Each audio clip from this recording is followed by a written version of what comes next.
how do we make anyone? But two, when anyone says, what do you write? I said, anything that pays me and a lot of stuff that doesn't. We went out to one piece of talent. She had it for 7 months. And another one that I just did, she had it for 2 weeks and signed on.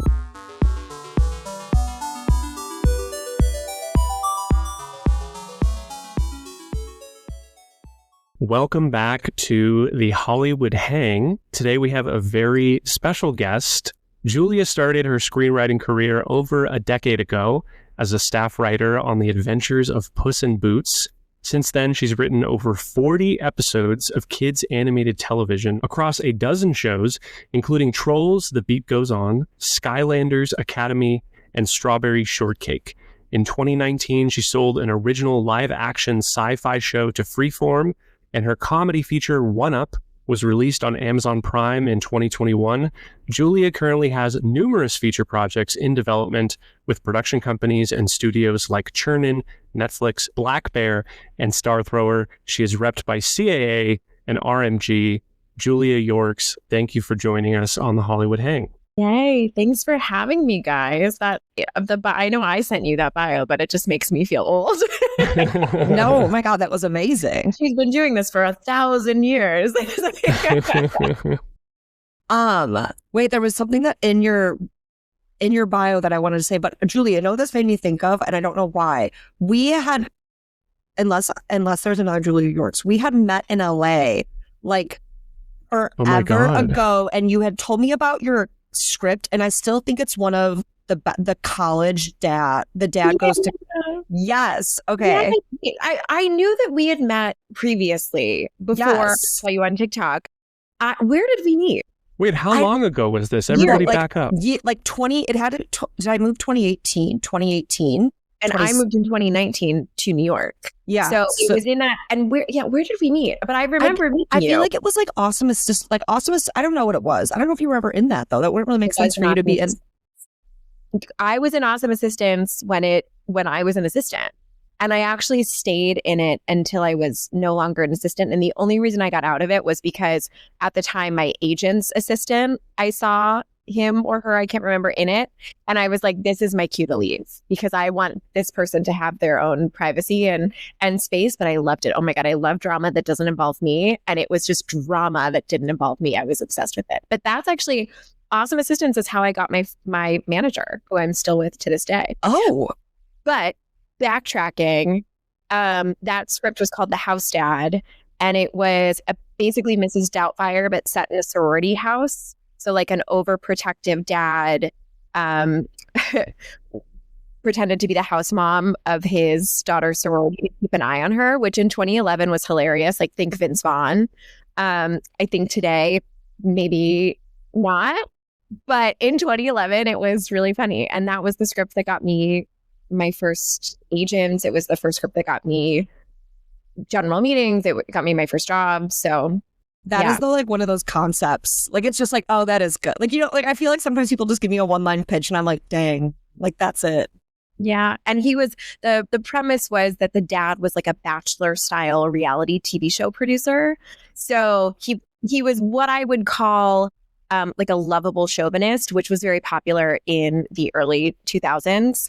And yeah, so, and then these young women taught him, that he needed to step up his own game. Yeah, it's really cute. It's really funny. I don't know. Let's revisit that. Let's see. Make it work for the modern. So what was the through line from that script being your break-in script to the animated kids shows? That's a great question. It was actually like the last stop on my general meetings tour for that script. That script, it's kind of a cool story. Not your question, but I'll back it up a little bit. We love lore. We love lore. Yeah, no, it's good. I basically, so I started writing that script when I was at USC undergrad, screenwriting minor, and I wrote it for a feature class. We had to write the first act of a script. I wrote that act, and at previously, before I started at USC, I took a year off. And in between high school and college, I moved to LA to pursue a career in acting. And that was 2007, which was the writer strike. So a lot of good luck. And so I had nothing to do. And I ended up doing like an illegal internship because they didn't pay me and I had no college credit with Chuck and Larry Gordon, who back in the day did like the first 2 Die Hards. They did Field of Dreams. They did Waterworld, but they did a lot of huge movies. And so when I graduated from USC, Chuck, who actually passed in 2020, but was very much a huge mentor to me, was like, I love the premise of that script. I want to read your pages. And I said, you can't read these. Like, this is from a school class. It's only 30 pages. You made Die Hard. Like, I am. And the next day he sent me an email that I actually reread the other day. It was so sweet. And he just said, I'm walking my dog this morning and I can't stop thinking about your movie idea. I also can't stop thinking about how ridiculous you are being for not sending me your pages. Send me your freaking pages. And so I sent them to him, and his follow-up email was like, I'm pleasantly surprised. You can do this. Keep going. And a year and a half later, after continuously getting notes from him and his assistant, I finished the script, and I was at a tailgate. And I always joke that I was a boxed wine to the wind at a USC tailgate. And I literally tripped and fell into this girl who was in my screenwriting class.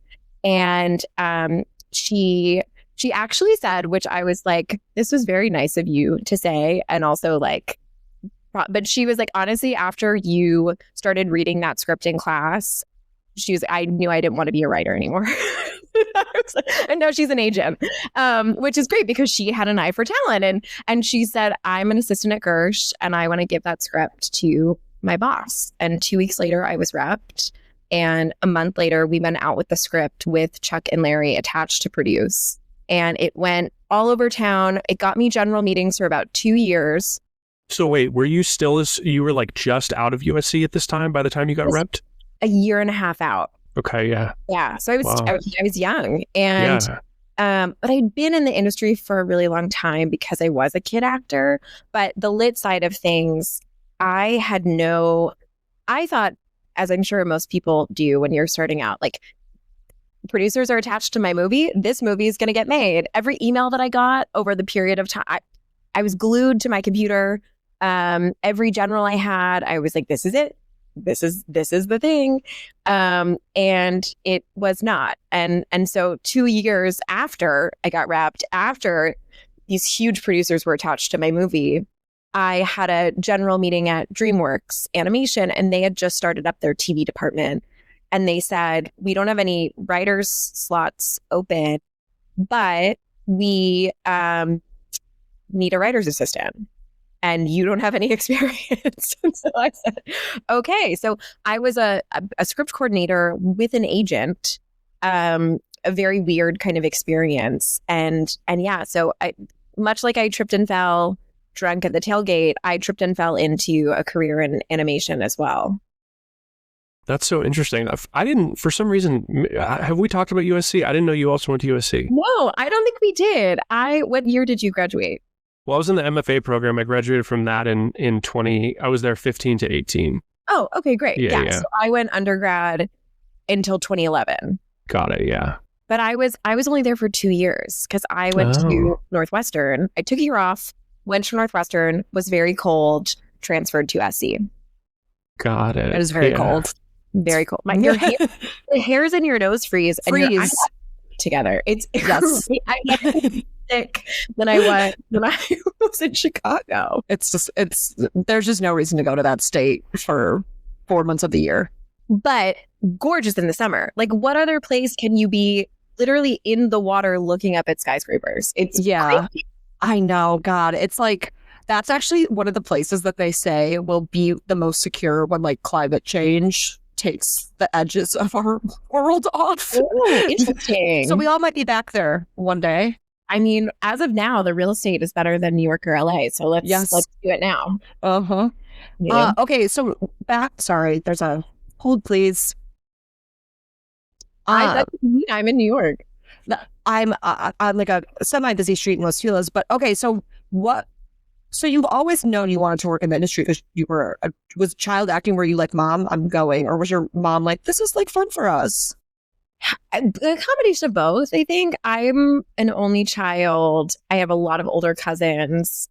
A lot of them were involved in, theater and modeling and stuff. Wait, where did you grow up? Philly.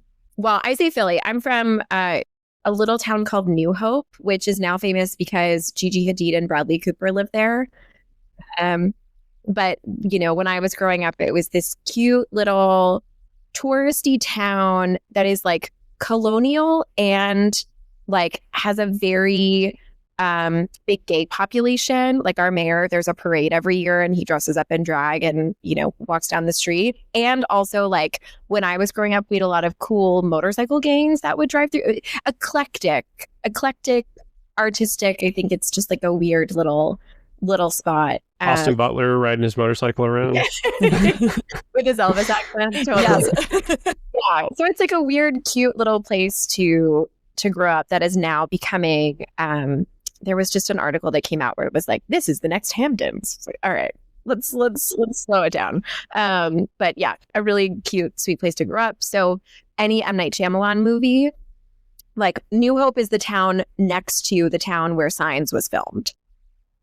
So it can be a little rural. It has, it's a little cute place. Because wait, he was like from around there, or was he kind of stationed there and made his movies there? He's from Conshohocken, which, if you've watched The Mayor of Easttown, there's a lot of these kind of accents and crazy places. But he's from Conshohocken, so all of his movies were set in the Philadelphia area, in Bucks County, and in Philly.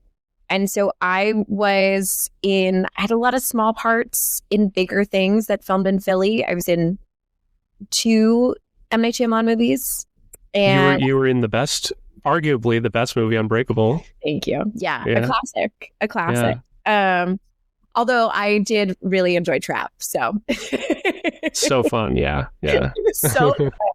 So fun. There was a show that filmed in Philly starring David Morse called Hack, before Hacks, where he was a taxi cab driver who solved crimes. Highlight of that. And then right after college, I was in Jack Reacher, which was my kind of claim to fame because I got to meet Chris McQuarrie. And it was right after I graduated from USC. And I was like, I learned about you in screenwriting class, and so that was really cool. And actually, once I got my agent, it was around the same time that the film was premiering. And so I went to a cast and crew premiere in LA, and he was there, and he gave me the best advice ever, which was, don't be precious. And at the time, he was like, even I can't be precious. Now he can be very good. He was like, don't be precious about this stuff. And yeah, so your question was what did I always wanted to do something. I grew up thinking that maybe it was a probable career path. But yeah, my parents, my mom was a special ed teacher in Philadelphia, very Abbott Elementary. And my dad was a carpenter. And I say they're both alive. I feel like that's missing. But my mom actually, a little reverse nepotism. When I was in college, she decided, because she ended up getting hurt on the job and was a stay-at-home mom for most of my childhood. And when I went to college, she was like, I have loved taking her to auditions. And so she actually became a talent agent in Philadelphia. She interned at the age of 50 with my talent agent in Philly, and then ultimately took over the company when she retired. So that's amazing. I know there's a movie idea or maybe a TV show idea. I know it's really cute, and I'm just so proud of her. She brought her computer to my college graduation and was working. She works literally all the time. So that's so exciting that she found another. I feel like that's one of those when people are like, I don't care about the 30 for under 30 list. I want to know who is 50 and doing the thing that they want to do. And you're like, hell yeah, that's so much more fun. No, it's so cool just to think of how you can pivot. And unfortunately, her being a talent agent in Philadelphia hasn't really been advantageous for me and my career. Like, but I'm so proud of her. I think it's so awesome. And I think it was important for me to see that you can pivot at any age. And so that's nice. So when you're coming up on these sets as like a child actor and you're sort of adjacent to the industry, like, are you thinking in your head, I'd rather be writing these pages than memorizing them? Or when did that become a thing? That's a great question. I've always been a writer. As an only child, you're kind of just like in your own little creative world. I wrote, when I was 9, I wrote this book about my town called The Kid's Guide to New Hope. And the town actually rallied around behind me to self-publish it. Oh my God. And Chicken Soup for the Soul heard about it, and I wrote a chapter for their preteen book. I mean, I was a big loser. So that's like, my sisters, I loved those books. My sisters loved those books, and so I got a hold of them. And like some of those stories were like shook me to the bone. No, they were good. Truly. Yeah. I mean, they make you cry, they make you laugh, but it was, Chicken Soup for the Preteen Soul too. Check it out. But yeah, so I've always been a writer. I've always really liked to write, but I always wanted to act. And I think I started writing scripts because I thought, I can write stuff that I can act in. And the momentum of writing just happened so much faster. And, my whole thing is about following momentum. So, I got a job in animation. Maybe animation isn't what I saw myself writing, or they're not the kinds of shows that I write for myself. But I was a staffed writer by 25. So yeah, I don't know. It just kind of just following the path and seeing where life takes you. That has been one of the most common themes while we record these episodes. Everyone is just like, go where you're wanted. Like, don't chase the cool group of people. Don't chase the agent you thought you wanted. Whoever is hyped, whatever is hyped, run in that direction. Yeah. Something that I keep saying, and I've talked about it a lot on TikTok, but I've always had a very kind of detached mentality from work. I think it was because since I started as a little kid, you just get rejected all the time. But I've always had that mentality. There's only 1 or 2 projects when they passed or when I didn't get them that I was like really down about. Because it's like, okay, on to the next. What can I control? But only recently have I adapted that in my personal life. And it honestly just makes such a difference. Yeah, it's true. If a door is really hard to open, it's probably not your door. Or not the right time. Come back, do anything else. Yeah. Anytime you try to force something open, if you force it, it's going to end poorly. Yeah. So just kind of going with the flow and following your momentum in the industry has been really positive for me. And as you followed that, so you like get into this kind of like animation groove, were you obviously still on the side being like, I have, my hilarious sorority, like, were you writing on the side and being like, how do I don't like the idea that you were pigeonholed, but like you were like, how am I gonna make sure I take the next leap in the career I want? Like, how did you do that? No, I was totally pigeonholed. I don't know if you found this too, coming from animation. I mean, I was in kids animation. So I was like in the which it's so ridiculous. It's literally the same job. But in the hierarchy of TV writing, I was, bottom of the barrel. Did you feel that too in animation? Yeah, I mean, it's interesting. Yeah, I've been thinking about what you're saying. Like the whole like, I think people in general just don't realize in the film industry how hard it is to get any opportunity. And like even the people I graduated film school with, like a lot of really talented USC people, but like most of my cohort, a lot of them got mad when they weren't getting assistant roles. Oh, yeah. I got my MFA and I can't even get these like assistant jobs that are often going to people who are fresh out of undergrad or like people much younger. So it's so hard to get any opportunity, and yet we take it for granted, right? So when I was in that position, like I was an assistant and I had this blacklist moment and kind of this ridiculously buzzy moment. And this was the first ever time I didn't really have to pitch something. Like I went into Sony and it was kind of like your situation. It was like, we love your sample. We need somebody yesterday. Yeah. And I told my agent, my manager, no, thank you, because I was very loyal to my producer and my bosses, and they were kind of like, oh yeah, when it's your time, we'll help you like become a writer. And so I was like, no, thank you. It's an inconvenient time for me to leave, because this was like right before COVID. So they were like, you're going to be in the office. Congratulations. You'll be at Culver or whatever. And so I was like, no, thank you. And you had an in-house studio job, right? Yeah. Which so it was like that's the dream. Like, what are you talking about? No, they had to basically do an intervention and call me and say, we think you're like being held hostage at your assistant job. Like, it's going to be okay. Blink 3 times if you're okay. Get out. Yeah, but kind of the same thing. Like when I was there, I was kind of like, oh, I want to be pitching on live action things. I want to be doing this and that. And then, I eventually did leave and go do that stuff. But when I look back now, I'm like, wow, yeah, like there's different pathways you can take. And like one of the paths, like I could have still been there doing that, and you could do that your whole life. Yeah. But in the moment, I think when you're young and hungry, you're like, you think that you have this buffet of like all the opportunities you're going to have. And you're like, well, unless I'm like 200% on something, I don't want to do it. But it is really, really so hard to get any big opportunity. And so, yeah, I think it's like, it doesn't even, like when I tell people, I try to give them advice. It's like, even if it's not your dream project, like just do it. You'll learn. You're getting paid. Like to get paid to write anything is very, very hard. Well, what's so funny is I kind of had the opposite experience as you did. So when I started the job at the time, I've talked about this publicly, I had an agent and a manager who, when I got the assistant job, they said, oh, great, we're going to take 10% of your assistant salary, which is insane, right?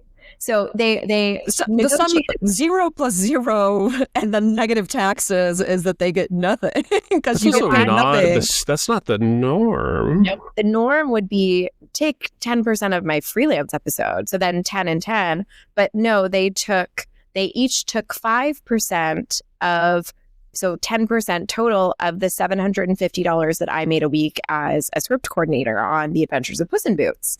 Whoa. And I had no idea, like, I didn't know how lids worked. And they said, well, we got you the meeting that got you the job. So what am I supposed to do? The HR rep at DreamWorks said to me, if you were my daughter, I would tell you to not take this job. I would tell you to fire your reps and not take this job. And when I showed up on my first day, everyone in the room looked at me and said, you need to fire your reps because this is actually insane. So I ended up taking this job that everyone was telling me not to take because, I'd already had reps, and basically what they said was after a year, you're going to get promoted. Well, a year comes and goes and I don't get promoted. And so I ultimately did end up getting promoted. And to be honest, I would have stayed at DreamWorks for a really long time. I got fired off of Trolls. And so that's why I ended up leaving. And that's a funny story too. But it, it happens. It happens in the industry. You don't get fired. Your contract doesn't get renewed. I will say I was the 9th writer in a year and a half to end up either getting fired or leaving that show. So, that's you do the math. That's just. But what I think is so interesting, like I would have stayed there because I was every show, every year, I was moving up the ladder. I was making more money at 25, 26 than like my parents made when I was growing up. Like it was crazy. And that's animation where you really weren't making that much comparatively to like live action. And so I would have stayed there. What it really ended up becoming was that I couldn't get staffed on another animated show. Everything was freelance. And I worked a lot of freelance. I got very lucky where I met this guy, Eric Rogers, who was a showrunner. And he then... Does he talk a lot on Twitter? Yeah, I was going to say, I've definitely seen him on Twitter, yeah. Yeah. And he basically hyped me up to every single animated showrunner that he knew. So being on Skylanders Academy with Eric got me on his next show, and then 5 other shows because he recommended me to his friends, which was fantastic. But I couldn't make a living doing freelance episode, 11-minute, $2,000 here and there. And so, yeah, my transition to, and while I was on Puss in Boots, while I was on Trolls, I was constantly writing other things. Constantly, Wait, and did you fire? Yeah, I did was you gonna say, fire those reps? I did, yeah. Good. Okay, Good. So when I had heard, hey, you're going to get promoted to staff writer, I fired them. My manager at the time could not even get them on the phone to fire them. Would not answer my calls, taking $75. I was going to say that $75. They were really hyping for it. My groceries, like So messed up. I was living off of peanut butter sandwiches. I would go into DreamWorks because they had a cafeteria, and I would bring Tupperware and I would use it to feed myself for the weekends and for the nights. And it was just like, what are you doing? And then later I actually met with other people at that same agency who were appalled that that was the case. And yeah, no, it was really wild. But you live, you learn, right? Whoa. Okay, so you fire them and you're still writing on the side. Okay. At that point in time, still writing on the side. And then after I got let go from Trolls, I was unemployed for about 18 months with just freelance animation to keep me warm at night. And yeah, it was really, really hard. And then at the end of that, I sold my show to Freeform. So that was like, hey. Was that like your first, like, oh, this industry isn't job after job after job? Because I feel like that's what a lot of people more recently, I guess, have been like, oh, like just because you got one job does not actually get, it's the most gig economy ever. It is. And I think that I thought coming from acting, which is, super gig economy, I thought, well, writing is so much more stable. And LOL. I mean, sense where people, you walk into an audition as an actor and they barely look up and they say, name. Okay. You do the lines and then you leave. And after going on general meetings, like I go into auditions and I'm like, hello, it's me. Like, let's chat. And nobody wants to. They're in, you're out. And so in that sense, being a writer feels a bit more stable. It feels like people regard you as a human being. But it is very much the same as it's a gig economy. And look, this is my kind of my little like soapbox. It has always been a gig economy. And there's always been, you go out with a writer and, whoever's working pays, right? Like that's the joke. And so it has always been really hard. There are more writers than ever because there were so many people who were able to get their foot in the door as streaming boomed.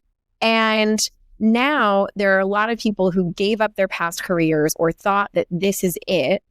And now those jobs aren't available anymore. And I think that's what makes it so hard, is that people broke into the industry and it's really difficult to sustain a career. It's always been difficult to sustain a career, but more people than ever were able to get that foot in the door. That previously the door was shut to most people. So it's like this kind of trade-off, I guess. I also think there's a misconception. Well, first of all, like everybody thinks that they're different. Like I always thought, well, yeah, it's gig to gig for most people. But like when I was having like the most heat in my whole career, I was like, oh, like once you get here, then it's just a steady up. Yeah. And then you kind of discover, oh, it's really not. And I think we also have the perception of all of our peers that they're all going up. But it wasn't until like, I remember trying to explain to my parents of kind of like what you said when you were 25 and you were making all this money. And, I would tell my parents like, look how much money I'm getting paid for this movie. And just thinking that I'm like set for life. Yes. And then them asking me every day for the next year, did you get another job yet? I'm like, well, I'm still taking meetings. I'm still pitching on stuff. And they'd be like, what do you mean you have a meeting? I thought you didn't have a job right now. It's like, well, I'm pitching to try to get this job. And then just pitching on the IP and like stuff that takes almost a year. And then it's like, oh, you got the top 2, but you didn't get it. And then it wasn't until I met other writers like during the strike who had told me, oh, I was on this hottest TV show of the time. And then I didn't work again for like 3 years after that. And I like finally had the moment of like, oh yeah, like you can have so much heat and then it's just the way it goes. And the only difference is the people who like give up versus don't give up. Some people So it's not even giving up. Like I have some friends who have kids that are like, I literally have to find something else. Like I probably can't be doing this, 10 years from now just because it's totally unsustainable. So it's, yeah, but I feel like people don't understand that. And they also think like, especially when you're young and excited, it's like, no, I'm going to be different. I'm going to like be this broken in by this age. And then it's just going to be like up, up, up. And it's really not like that for anyone, even the people that you think are like doing so much better than you. No, I think you made such a great point too. I always say, because I got this advice when I was starting out, I think it was when I was an assistant on Puss in Boots, and got this advice from an older writer. And I say older because literally they were now my age, I think, or younger than I am now. Ugh. And, but he had spent a lot of his career, he was driving around delivering Dagwood's pizzas in downtown LA. And ultimately, all of his hard work paid off. He got staffed on Agent Carter and then came into the Marvel family. I'm pretty sure that he wrote the movie with Florence Pugh and Scarlett Johansson. Like now is multi-millionaire. And his advice to me when I was just starting out was, you have to outlast everybody, and not said in like a Survivor way, even though I love Survivor, but outwit, outlast, outplay. No, it's just that people leave because they don't want to do it anymore, because they can't feasibly do it anymore. That's why I think that, nepotism or people who come from wealth are much more able to withstand this as a career, because it's just the amount that you can endure. And to be honest, look, there are other benefits as well. Like I was married to someone who had a real job, and during some of the lowest points of my career, we had that income. And so, there are lots of different ways that make you able to stay in this industry or not. And, I'm at a place now, I got my first, Puss in Boots was 12 years ago. And I'm finally in a place where I walk into meetings at big companies and they say, oh, well, they took a chance on you. Now we will too. Still a lot of times unpaid, but a really big risk on you by not paying you to write. I do feel like also there's this, I have a lot of friends who are like, oh my God, I just got, I sold a script and I got, $150,000. And that sounds insane. And I'm like, you're a lawyer, your agent, your manager, and you are taxed on the full amount. And I'm like, and if nothing happens for the next year and a half or 2 years, $150,000 over 3 years is not the same as $150,000 in 1 year. And I think that's something that people don't realize. Like you might have to use this money to withstand multiple years. My mom gave me the best advice, and it was because my dad is a big dreamer, and he drove a pizza truck. But then he started a business, and he always was like, this next big contract is going to be it. It's going to change our lives, and blah, blah, blah. And eventually one did. But my mom was like, until that contract is signed and that money is in our bank, it is not real. And I was like, that is the reality of this industry. Until that money sits in your bank, there is just nothing. Everyone's like, sweet, yes, and we love you. Like, no, DOD, which was the script that I ultimately sold to Freeform, was optioned by Blumhouse first, the pitch, and we were going to take it out with them. And it was over the holiday of 2017, I think. And I got the contract, I signed it, amazing, went out to celebrate, clinked my champagne, and I got a call from my agent and my manager both on the phone, which is either a really great sign or a really bad sign. And they didn't countersign, and they decided that they weren't moving forward with it. And it was only supposed to be $15,000 to option it and take it out. And they didn't do it. And I was banking on that money. Similarly, I was told which is a funny point going back to like, no, I would never do that. That's, that I always said I didn't want to work on a preschool show. And then I was unemployed for 9 months, and I was like, please, what is below preschool? Like, take me, And I got a call from my agent and manager. I went on this meeting. You got the job. I went out. I had been unemployed for 9 months. We talked about this earlier, big shopping girl. And I was like, well, I'm going to go back into the office. I need a new pair of shoes. I remember I bought a pair of shoes from Everlane. They came. It was the 4th of July, so I didn't hear anything for a couple of days. The day after everyone was back to work, I got a call again, both reps on the phone. They said, I'm so sorry. Whoever called us too soon. And he actually went with the other candidate. I had to return the shoes. I was unemployed for another 9 months. Like, truly. I think I come off sometimes in talking to people as hated, but it's like self-preservation. You can't spend the money. You can't buy the shoes. Yeah, it's wild.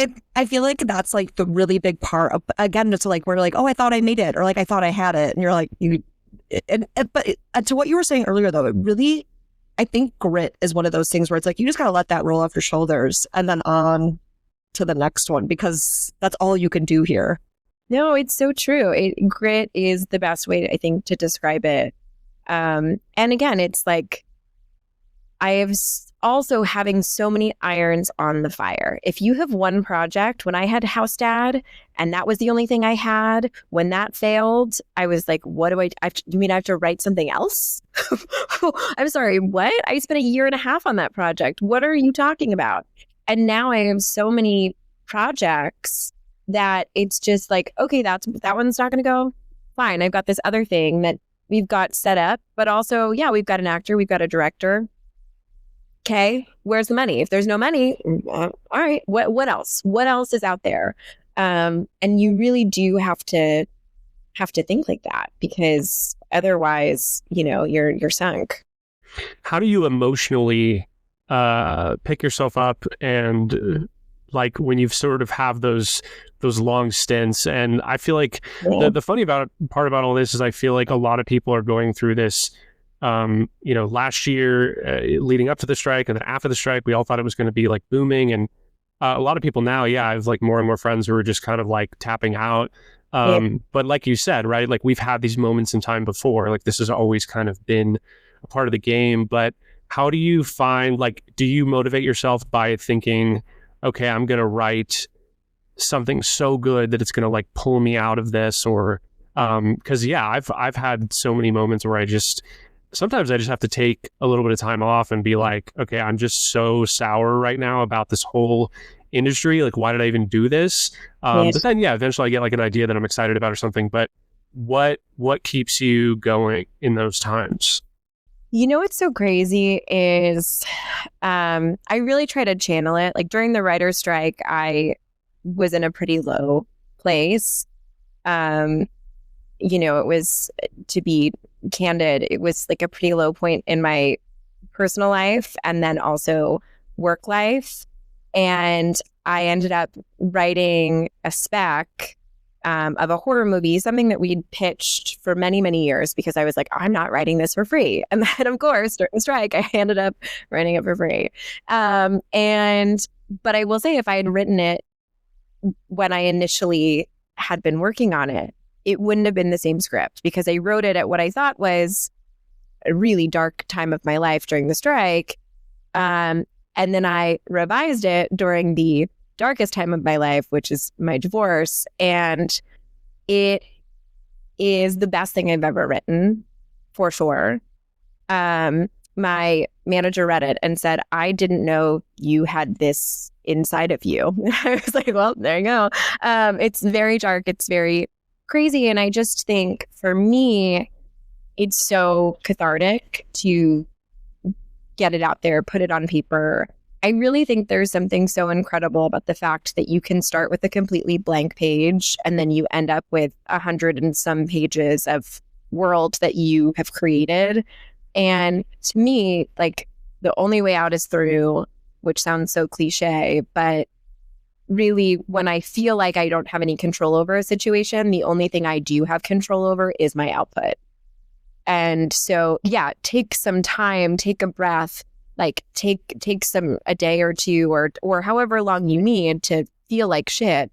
But at the end of the day, like, the only way that you have any semblance of control over an industry that is really so unpredictable is to write, which is one of the things that I love so much about writing as opposed to acting is that, you really are the creator of your own kind of trajectory here. And the good part about writing too is like you get to prove yourself with that script, right? Like if you're a director who's pigeonholed in comedy and that's all you have to show, like you kind of need to go maybe direct like a horror short or something. Yeah. But if you're someone who's known for one thing and then you just write an amazing horror script, that was kind of what happened to me. Is like I had frustrations because I kind of got pigeonholed in comedy, but horror has always been my favorite genre. But whenever I would tell my team, like, I kind of want to do like a proper horror movie, they were like, let's try maybe horror comedy because you're already on like the comedy lists.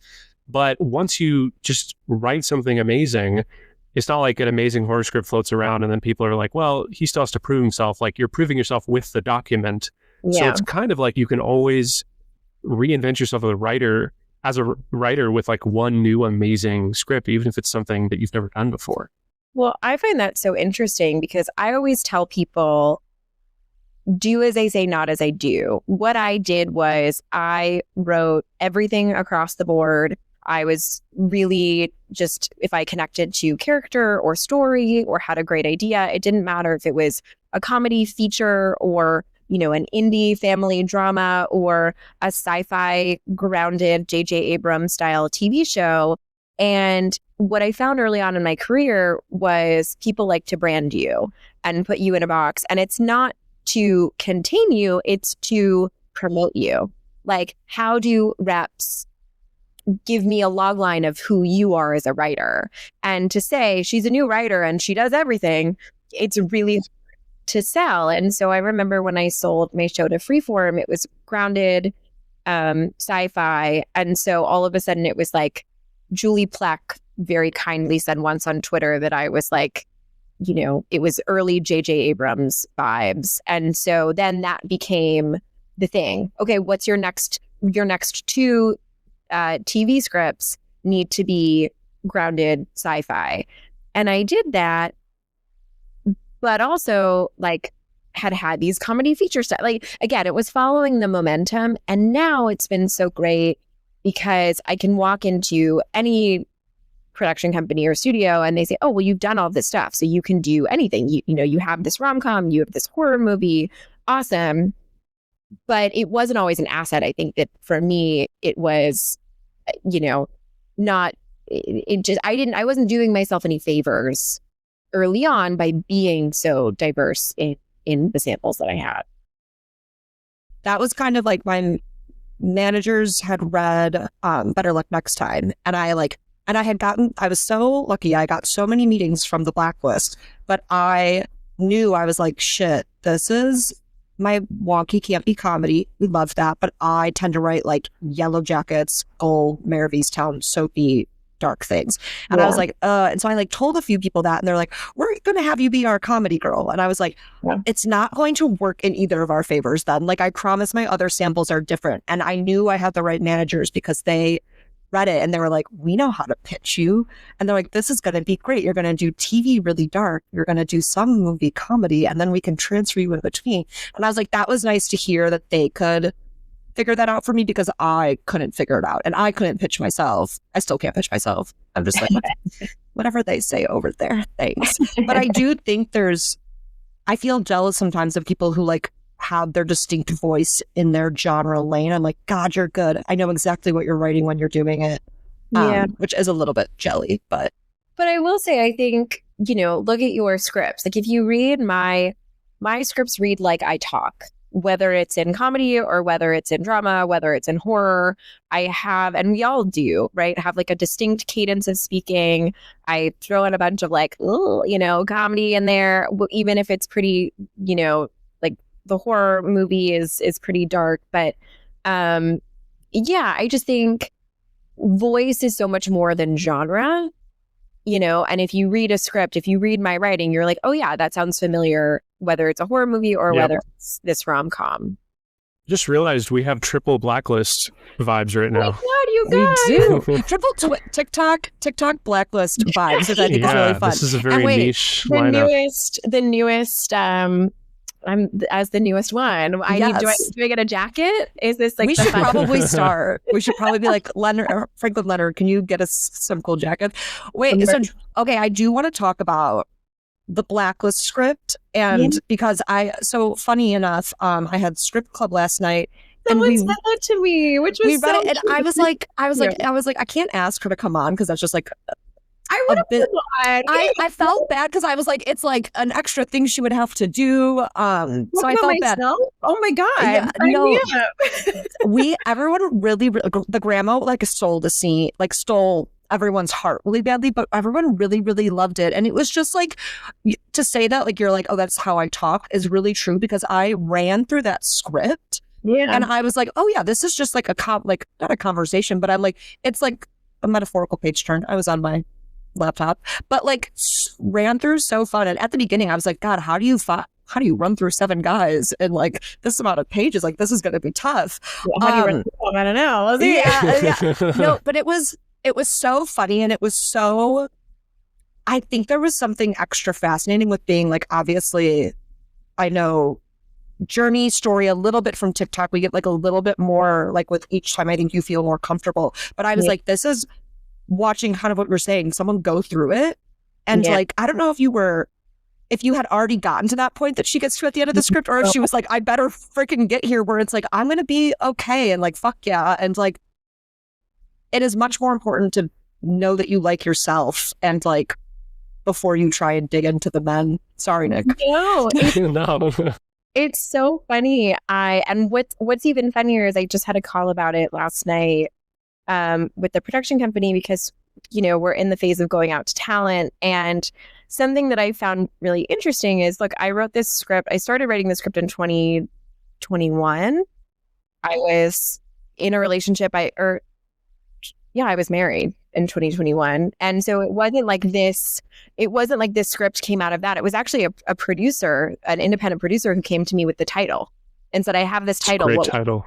It's a great title. And so immediately, you know, he was like, I don't know, is like one a lawyer, is one a doctor? And I was like, no, that's not. And immediately I was like, this is what they are. And it's evolved so much. And at the end of 2023 was when Olive Bridge came on, and the beginning of 2024 was when my marriage ended. And I talked about it on a TikTok where I said that I was like literally on the floor, which I thought was a movie trope until I've just found myself all over. I've really learned that I need to Swiffer my floors more.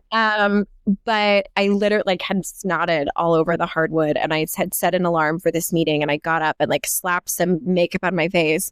And when I got on the call, everyone was like, hi. And I was like, hi, sorry, I'm, you know, going through it. And they were all like, we can move this call. And I was like, no, I don't. For some reason, work has been the only thing that's been getting me going. But what was so interesting was, you know, I think I made they gave me notes, and I made these changes within 2 weeks of like my entire life falling apart. But that was almost a year ago. And, you know, for me personally, getting on the Blacklist has always been a thing that, you know, it's like, it's so cool, and you always wanted. And so having it happen this year, I think was really incredible. And I think too, you know, I always laugh because there is a bit of, you know, campaigning that's involved in it. You know, Tepper, you had to do it yourself, and Nick, I'm sure, you know, your reps do it. And, you know, I always laugh a little bit. I'm sure my manager was like, this girl's had a rough year, give her a break, you know, like if you like her and if you like the script. But, you know, 22 people did give me a break because I'm getting a divorce. But it's so interesting reading the script now after I have changed so much this year. And when you read it, it feels to me a little bit like it's a little streamer, right? Like it's a little I use the word adorkable. Like it's a little new girl era. And it's funny because we get a call yesterday about, you are a different person than you were last year. And I think the script needs to be different than it was last year. Let's make that happen. Whoa. And so we're gonna, which I'm so interested to kind of see. I'm interested to see where it goes. I have to write where it goes. Where you go, yeah. that, but I'm going to be making some changes to it to make it kind of reflect a little bit more of the journey that I've taken over the past year. Because when I wrote it, I hadn't been on this journey, and so it's very meta. I don't know. It's very weird. It's so interesting. I was just thinking about this the other day, not to get like too woo-woo about writing, but I had a weird day the other day, and it totally affected the way I wrote the scene that I was working on. And I had this thought that's like, wow, like I wasn't planning on writing on that project that day. And if I had postponed that to the next day, it would have been completely different. And then it's like, even when you kind of know where the story's going, there is a little bit of like free flow per day, per scene. Like it kind of always depends on like, well, what happened to you today? What emotional state are you in?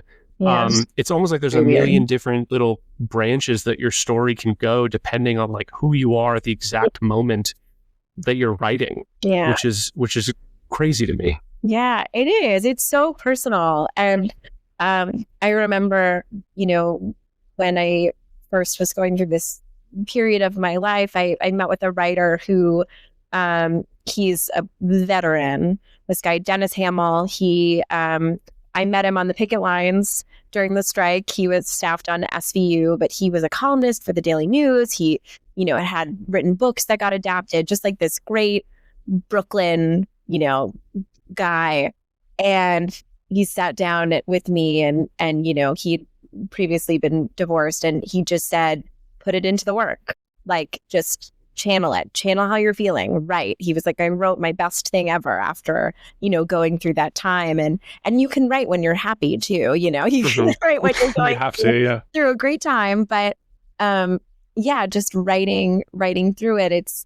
I don't have any tattoos, but I assume it's like when you get one and it's like, that's the moment in time. I knew you did. That's the moment in time of, it represents a specific moment, and maybe you look back later and you're like, why did I get that? Or what did that mean? But it's like very emblematic of who you were in that moment.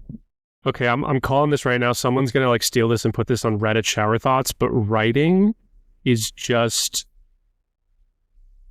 word tattoo. There's something there. There's a shower thought there. It's like every word is sort of like a tattoo of like your brain firing at that exact moment. Yes. Because I have always said I would get a tattoo if there was something I liked for 7 years. And I've never liked something for 7. Like, I've liked it. I've been like, oh, that would have been fine if I had done that at that time. But it meant something so important to me when I first thought of it. I was like, this is the feeling of the moment. But then 7 years later, I was like, why did I feel like that? It's very specific. Very, very specific. Okay, I need to ask, this production company, or they come to you with the title, and then what does that process like look like? And that is also, what's annoying to me, you guys, you'll feel this. I wish the Blacklist like just released in January, so then you got the whole year to have the year. I agree too. I wished that they didn't have the party the day of the announcement, because I was not in LA and I totally would have gone. But also the funniest thing was I kind of knew that I was getting on it because my agent reached out and said, like, of the 2 log lines, which one do you like better? And I picked a log line and I was like, am I on the Blacklist? And then they picked the log line that I didn't say. Oh, like, this is not the log line that I picked. I'll actually read you the 2 because one is significantly better than the other. And I'm such a big stickler for log lines. So the one that they used was, after her 10-year relationship collapses, I don't know why this movie that I wrote is so specific to my life, and I didn't even know it. After her 10-year relationship collapses, a newly single woman dives back into the dating pool, navigating 7 wildly different romantic entanglements that prepare her for her future husband. So I said, no, don't say that one, which they used.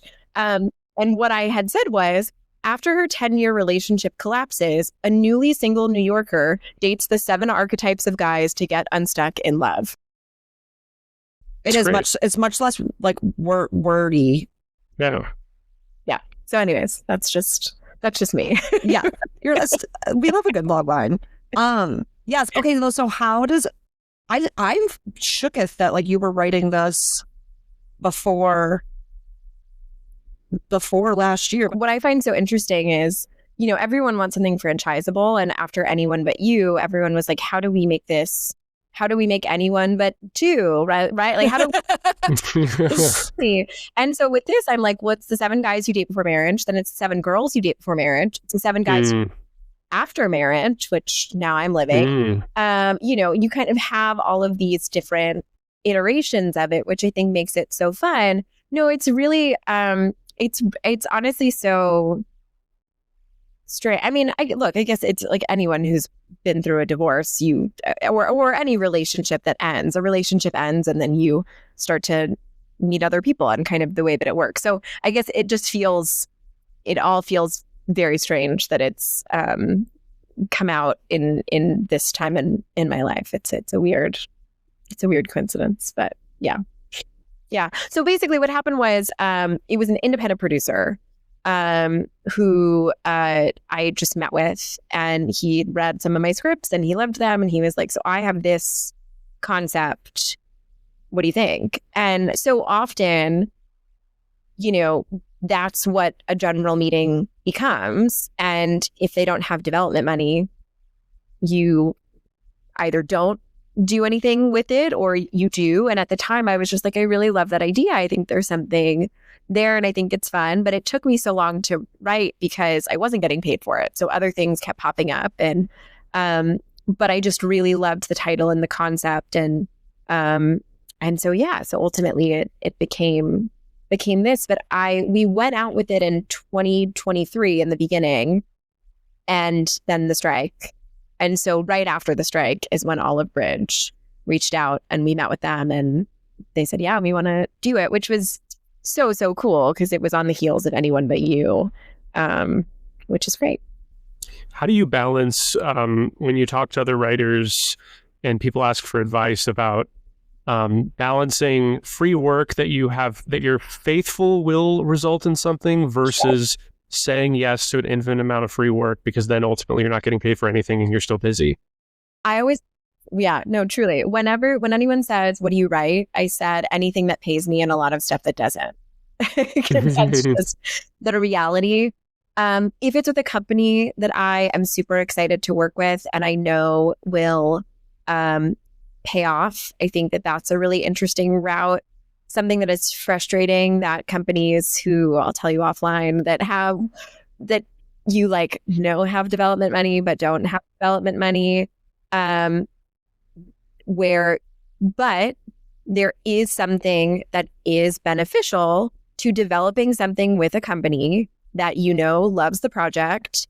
When I did 7 Guys, I had to do multiple passes for Olive Bridge, and that just took time. If I had been working with them from the very beginning, I could have saved myself more time in crafting something from the beginning that was more of what they would have wanted. And so I'm doing that right now with a company that I'm very excited about. I love the script.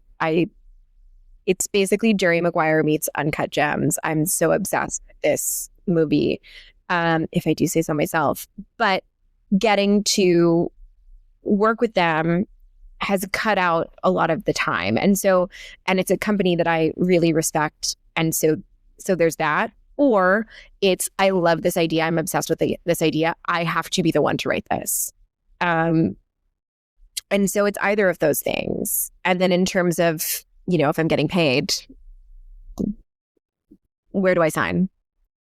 It's so psychological. It's like whether you're developing something with your reps or producers, the more involved people are, the more, even if it's all happening like subconsciously, the more notes they get to give, the more they don't even realize that they're like a little more involved, and now they care about it more, which is so ironic to me, because it's like, that's one way of getting something made, but then you have the hot spec that gets sent out that everyone's fighting over, and it's like, well, and then those are like so sought after, but it's like, well, no one's getting to say their development piece other than your own reps. It's the same thing with like the packaging, where I'm like, packaging is like such a thing now, but it's like, how do the studios not like, I understand it makes their jobs easier, but it's like, when money's at stake, would they not want to be involved in that way in the conversations of the actors and things like that? Like, that always never made sense to me. It's so interesting too with the talent piece. You know, on one project that I was on, we went out to one piece of talent. She had it for 7 months. And another one that I just did, she had it for 2 weeks and signed on. And so it just really depends. And it's also, I think, like how hungry that person is, or if that script really resonates with someone. That's, I think, when you're at a place like one of the big three, it becomes so helpful. And I often caution newer writers who are like, I want to be with UTA, I want to be with CAA. It's like, well, it doesn't necessarily behoove you yet. Because you just made a video on this, I think. It doesn't, what it behooves you for is packaging, you know, like on this project, the director is at CAA, the actress is at CAA, I'm at CAA. Great. It makes so much sense. And, you know, or if the production company is repped by the same agent as you, that's when it's really helpful. But other than that, at a certain phase in your career, it's not that helpful. It's probably more, it's helpful because of name recognition. If you're with one of the big three and you're a younger writer or a greener writer, it's like, okay, it's that buy-in factor. Who is buying into you? Yeah. Because that's what and look, that's any job. It's not just Hollywood. Unless you're going out for an entry-level position, people are like, where have you worked before? Who has given you a reference? Who has given you the green light? But it's obviously feels a lot more. Yeah. I mean, it's like, if it was tech, it'd be like, oh, if you worked at Apple or you worked at Google, like that means a lot more than like, I worked at my mom's tech company in Idaho. Like that's just the unfortunate name of the game. But also, yeah, like for the greener writer, you just get, I feel like you just get signed, you're like down on the roster at like number 34 and they're like, oh yeah, you. Yeah. And look, one of the things that I think is so interesting about having come from the acting world, if you didn't book something within the first 3 to 6 months, you basically never heard from your agent again. Like it's just and I think I meet a lot of actor writers or writer actors who are so nervous when they get into the lit space. But in lit, I think one of the reasons why, particularly in the current climate, it's harder to find reps, it's because this is a long-term investment. Like you're with your reps for a long time. It's hard to get traction in the industry. And so it just takes a long time to write a script. Well, and I said this to you once in a video, 2 things. One, managers are like moral support. Like I talk to my manager all the time. I'll call him crying about personal stuff, or I'll call him laughing about a funny thing that just happened to me. But also, again, it's like we said, when you start out, when you get that rep, you think, all right, I'm done. Where's my job? And it just really, I mean, it took me 2 years from the time that I had this production company that I got my agents had the house dad to get an assistant job. Like it just takes a really long time. It is such a marathon. And I know that sounds so cliche, but it's a long road. I feel like everyone is hoping to be Rachel Sennett or like IOD, any of them. But I'm like, if you actually looked back at them, they were blessed enough that their parents were like, we'll send you to school for this. Or I think Molly Gordon grew up in LA in like the same circles as all these people. And I'm like, so if you don't have that, you have just got to know this is a long-term, and that's lucky. Those 3 are like powerhouses of luck between all of their writing, acting. Yeah. Yeah, I mean, and some people get really lucky, but most people don't. Most people are not overnight successes, and most people are not working consistently. And, you know, my biggest advice to people now is have a career that you can, you know, I have so many friends who are copywriters and who have established themselves as copywriters where they can do that freelance work in the lower points. And I think that's fantastic because unfortunately I have no other like transferable skills. So this is hearing you talk about all so many projects you have going on. Also, I want to read your first script whenever you can send it off the record. I would love to read it. I won't send it to you. I'll send it to you. Do you think, this is kind of a personal question, are you someone who is quote unquote obsessed with your job? And do you kind of have to be that way to be successful as a screenwriter? Do something else if you can. Like, I just, at this point in my life, I'm too far deep and I love what I do. I get to wake up every day and write stories and just like sit and imagine and think. And I love that. If I had been maybe had more direction growing up when I had started this process, I would have done something that could also make me a lot of money while navigating a screenwriting career. Because I will also say sometimes I have too much time to write. Sometimes you have too much time and it gets overwhelming and you don't have a lot of structure. And I think that of any creative field, do it as a hobby unless you can't do anything else. Because it's really hard. I don't know. I think I am someone to say, don't do it unless it's the only thing that you want to do, because otherwise you'll start out and you'll quit. And there's nothing wrong with quitting this industry. Like, that I think is another thing. Like, saying that I'm not going to pursue this full time anymore is not a failure. It's I always say creativity does not thrive in financial instability. So I think if you want to do this as a career, you really want to know the highs and lows before you dive in. And that's something that I try to be like very open about. At the end of the day, this is a job, right? It's a job and there are highs and lows to it.